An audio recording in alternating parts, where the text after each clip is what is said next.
नमस्कार किसान भाइयों, एमडी किसान पॉइंट यूट्यूब चैनल में आपका स्वागत है। मक्का किसानों की मेहनत पर सरकार की नीति का प्रहार, मक्का किसानों को भारी नुकसान। जी हाँ किसान भाइयों, सरकार द्वारा जो मक्का को लेकर नीति बनाई गई है, इससे मक्का के किसानों को बड़ा नुकसान झेलना पड़ा है। मक्का के किसानों का इस बार मक्का के भाव 1000 से 1200 रुपये प्रति क्विंटल मिल रहे हैं। सरकार की योजना थी कि मोटे अनाज के उत्पादन को बढ़ाया जाए।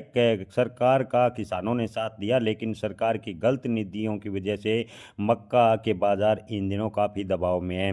मक्का आयात की नीति जो घरेलू बाजार को गहराई से प्रभावित किया है। जी हाँ किसान भाइयों, आपको बता दें कि भारत सरकार ने केवल अमेरिका के जीएम मक्का पर फिलहाल रोक लगा रखी है। अन्य देशों से मक्का का आयात अभी भी जारी है, जबकि देश भर में भरपूर मक्का का उत्पादन है और भारतीय किसानों को मक्का के भाव 1200 से 1400 रुपये प्रति क्विंटल के आसपास मिल रहे हैं। मक्का की फसल की बात करें तो मक्का की 1 एकड़ पर लागत लगभग 25 से 30 हज़ार रुपये आती है, लेकिन किसानों को बेमुश्किल से 18 से 19 हज़ार रुपये पर संतोष करना पड़ रहा है। किसानों को भारी नुकसान उठाना पड़ रहा है। हालांकि कर्नाटक, तेलंगाना जैसे राज्य के 2 राज्यों को किसानों को केवल एमएसपी मिल पा रही है। जी हाँ किसान भाइयों, कर्नाटक, तेलंगाना राज्यों में परिवहन भत्ता मिलाकर एमएसपी सरकार दे रही है, लेकिन मध्य प्रदेश, महाराष्ट्र, राजस्थान के किसानों के काफ़ी बुरे हालात है। किसानों को इस वक्त यूरिया, डीएपी की कीमत हर मौसम में लगातार बनी रहती है। यूरिया, डीएपी ब्लैक में खरीदने पर किसानों की लागत और भी बढ़ती है। समर्थन मूल्य पर खरीदी की प्रक्रिया जटिल सरकार ने इतनी कठिन बनाती है कि ज़्यादातर किसान औने पौने दाम पर अपनी फसल बेचने पर मजबूर है। सरकार की नीतियां लगातार किसान विरोधी बनती जा रही हैं। स्थानीय नेताओं ने याद दिलाया कि कुछ महीने पहले मूंग की खरीदी को लेकर भी प्रदेश सरकार पीछे हटी थी, लेकिन किसानों के दबाव में मध्य प्रदेश सरकार को आगे पीछे हटना पड़ा और मूंग की खरीदी करनी पड़ी।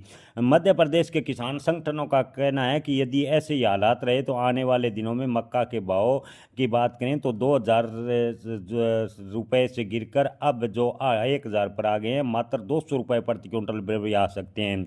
जी हाँ किसान भाइयों, किसान संगठनों ने बड़ा आरोप लगाया। किसान संगठनों का कहना है कि सरकार जो मक्का के आयात को लेकर नीति अपना रही है, उसको देखते हुए मक्का के किसानों को बड़ा नुकसान उठाना पड़ सकता है।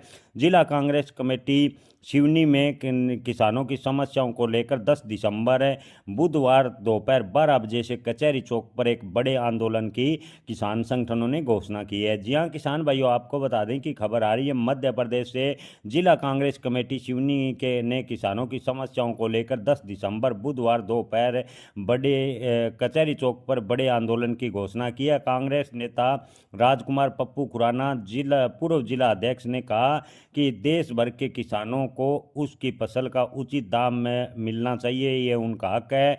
जब नमक तक छपे दाम पर मिलता है, यानी नमक के भाव अगर पैकेट पर छपते हैं तो नमक के दाम उस कंपनी को मिलते हैं, तो किसानों को भी उसके मेहनत के दाम मिलने चाहिए।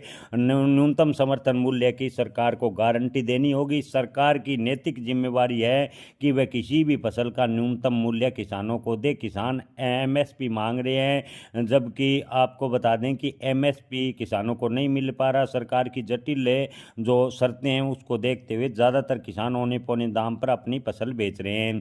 किसान भाइयों, सरकार की जो मक्का को लेकर आयात नीति है, उसके वजह से मक्का के भाव पर लगातार दबाव बना है। मोटे अनाज को बढ़ावा देने को लेकर सरकार की योजना थी। किसानों ने भरपूर मोटे अनाज यानी मक्का जैसी फसलों का उत्पादन किया, लेकिन इन दिनों भाव न मिलने की वजह से किसान काफ़ी आर्थिक संकट में फंसते जा रहे हैं। किसान भाइयों, आपको बता दें कि 12 दिसंबर से मध्य प्रदेश के किसान संगठनों ने हड़ताल का आह्वान किया। आपको क्या लगता है, क्या किसानों की चेतावनी के बाद सरकार देश भर में मक्का को न्यूनतम समर्थन मूल्य पर खरीद करने की कोशिश करेगी? कमेंट में आप अपनी राय जरूर बताएं। जय किसान, धन्यवाद।